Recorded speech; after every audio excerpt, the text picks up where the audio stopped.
I want to talk to you about chronic victims. Those are one of the hardest types of people for me to deal with, and I've heard other people say the same thing. It's just exasperating to have somebody be in a place of being a chronic victim. And what do I mean by that? Well, first of all, a victim is somebody who has something done to them that is harmful, that they had no control over, that they had no part in, and they couldn't have done anything to prevent it. A chronic victim is somebody who perpetually keeps themselves in a state of playing victim, of playing helpless, saying that there's nothing they can do, they have no options, and they play this victim card in the relationship, which means that there's something that they want you to do to help them. It is a learned personality trait. It is something that people learn to do in order to get what they want in kind of an underhanded, manipulative way. Rather than taking responsibility for their life and doing what they can do to help themselves, they perpetually say that there's nothing they can do and that they need somebody else to bail them out. So here are some of the things chronic victims do. They blame other people for things that they've done themselves. So they do not take responsibility for the things that they have actually done that have resulted in them being in the place that they're at.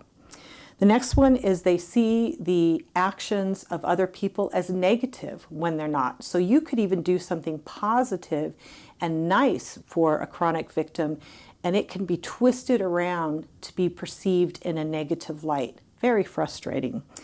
They enjoy feeling sorry for themselves and love to have pity parties. And they want you to join their pity party and sit there and feel bad for them.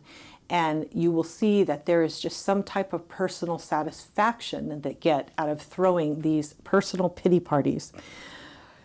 They immerse themselves in pessimism and negativity. The whole world is negative. They're pessimistic about anything, even the positive things, even the hopeful things, no matter what it is, they're going to be pessimistic. They deny and invalidate anything positive. So you might bring up something positive. Let's say, for instance, you're dealing with an elderly person who's lonely, doesn't have a lot going on in his or her life. And you say to that person, well, hey, why don't you join a club? Or there's a senior group down at the senior center. Why don't you go down there? And they're going to twist that around and they're going to invalidate it. Well, that's not going to be good. I'm not going to fit in there. That's not going to be fun for me. I've heard about that. That's a horrible place to go. And so no matter what you say, they're going to rip it apart.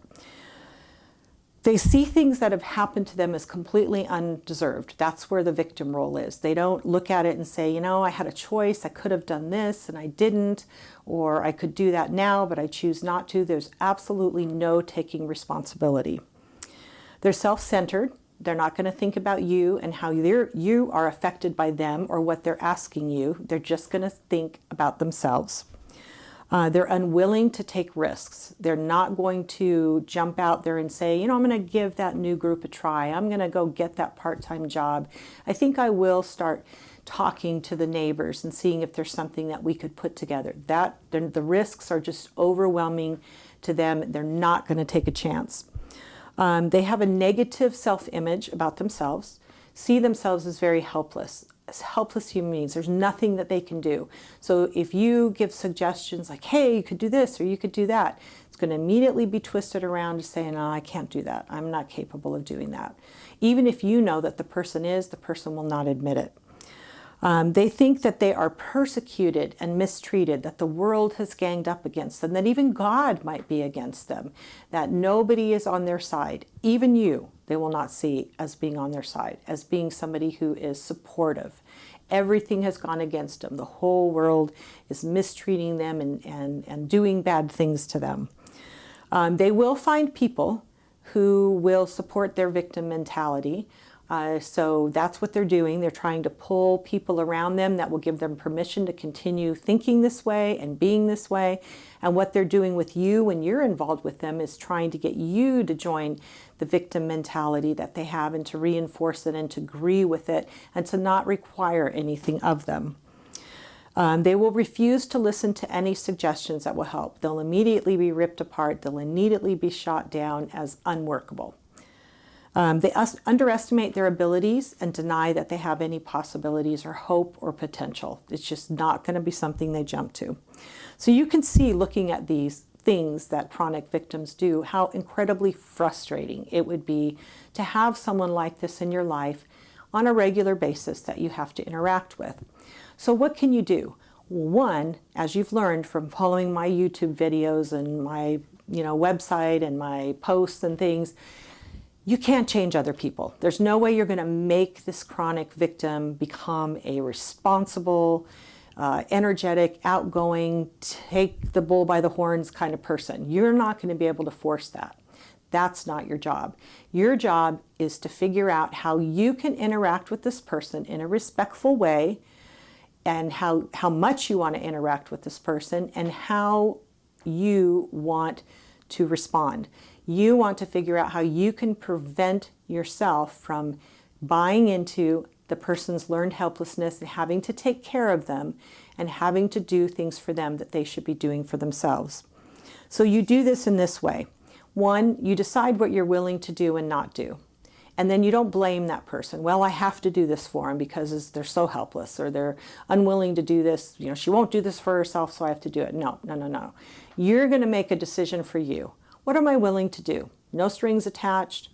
I don't want any kudos for it. I'm not going to hold a resentment. I'm going to choose. What am I willing to do? What am I not willing to do? Then you're going to hand responsibility back to the person for the things that they need to be responsible for. Now, what I mean by that is you're not going to have them sign a contract that they're responsible for those things and going to do them, but you're basically going to stop doing them. If you are doing something for that person, and it isn't your responsibility and it's theirs, you're just going to stop doing it. You're going to say, hey, I'm going to let you take care of this. And then you're going to back off. And you're not going to step in there and try to fix that and be pulled back in. You want to limit your conversations and your interactions. The chronic victim is going to constantly pull the conversation back onto himself or herself and the victimhood. And what you want to do is you want to steer it away, because there's nothing good that comes out of that conversation. You're just going to end up getting frustrated and possibly losing your patience with that person, or hate talking to them. So the minute that person brings up that stuff, change the subject. Change it to something else. I saw this the other day when I was driving down the street. Or, hey, did you hear about that new movie? Or, oh, let me tell you news about Susie. I found out she's pregnant.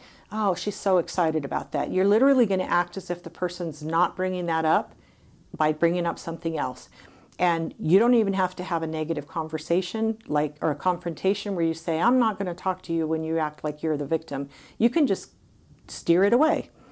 The other thing that you do is you refuse to still feel sorry for them. Okay? Don't keep it clear in your mind that you don't have to feel sorry for somebody who chooses to be a victim. All right? You need to feel sorry for people that truly are victims, that have no control. You want to allow natural consequences to occur. You're not going to fix things for this person. You're not going to make sure everything, works out. You're just going to take your hands off and let the person bear the consequences for their own choices or inaction.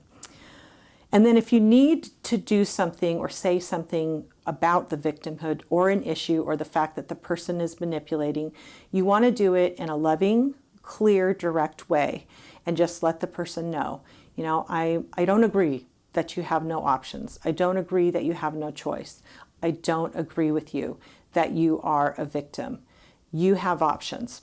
And then but you don't want to argue, and you don't want to have a long conversation about it. So you might not be able to force that chronic victim to change their victim mentality, but you can definitely change the way that you interact with a victim.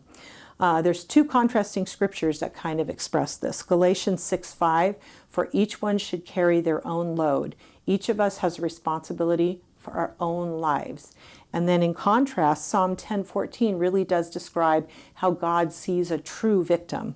But you, God, see the trouble of the afflicted. You consider their grief and take it in hand. The victims commit themselves to you.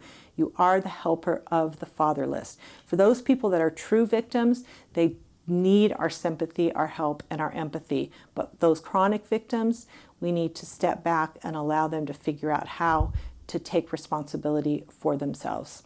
Thank you for watching this video on Change My Relationship.